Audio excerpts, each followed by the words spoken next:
নমস্কার, কেমন আছেন সবাই? আমার চ্যানেলে আপনাদের সকলকে জানাই অনেক স্বাগত আর অনেক ভালোবাসা। চলুন আজ আবারও এসেছি নতুন আরেকটি রেসিপি নিয়ে। তো আজ আমি বানাবো ফুলকপি আলু দিয়ে একটা তরকারি। তো সেটাই আপনাদের সাথে আমি শেয়ার করব আমি কিভাবে ঘরোয়াভাবে কম তেল মশলায় ফুলকপি আলুর তরকারিটা রান্না করি। প্রথমে আমি কড়াইটা গ্যাসে বসিয়ে দিয়েছি।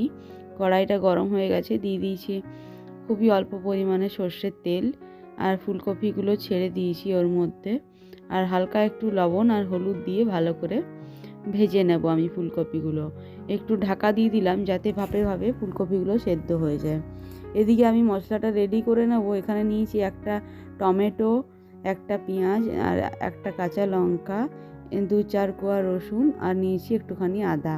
এটা ভালো করে পেস্ট করে নেব। এদিকে ফুলকপিগুলো খুব সুন্দর করে ভেজে নিচ্ছি।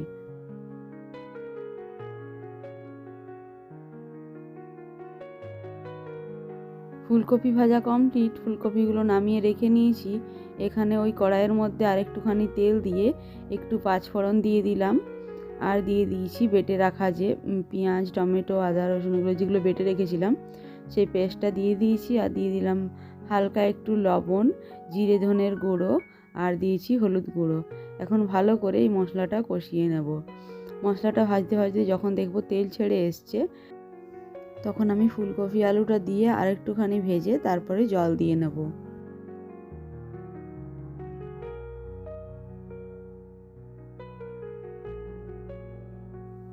এখানে আমি মশলাটা ভাজতে ভাজতে কয়েকটা মটরশুঁটি ছাড়িয়ে দিয়ে দিলাম, আর সাথে আমি আগে থেকে সেদ্ধ করে রেখেছিলাম আলু, সেগুলোও দিয়ে এখন মশলাটা ভাজা ভাজা করব।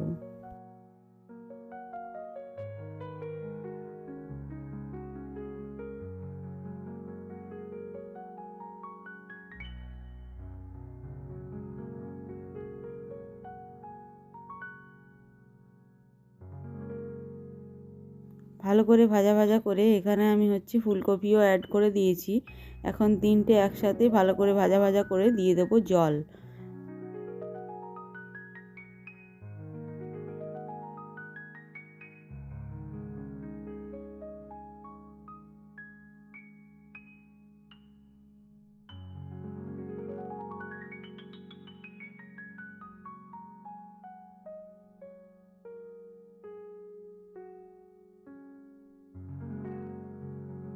জল দিয়ে এখানে আমি কিছুক্ষণ ঢাকা চাপা দিয়ে রেখে দেবো।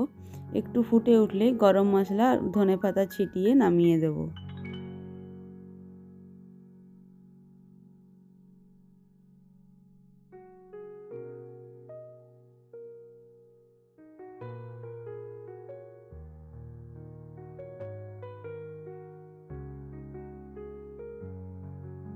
তো আমার এই সিম্পল ফুলকপির তরকারির রেসিপিটা আপনাদের কেমন লাগলো অবশ্যই কমেন্ট করে জানাবেন, আর ভালো লাগলে লাইক, কমেন্ট, শেয়ার করে দেবেন। এটি কিন্তু খুবই সিম্পল, কম তেল মশলা দিয়ে আমি রান্না করেছি। আপনাদের ভালো লাগলে কমেন্ট করে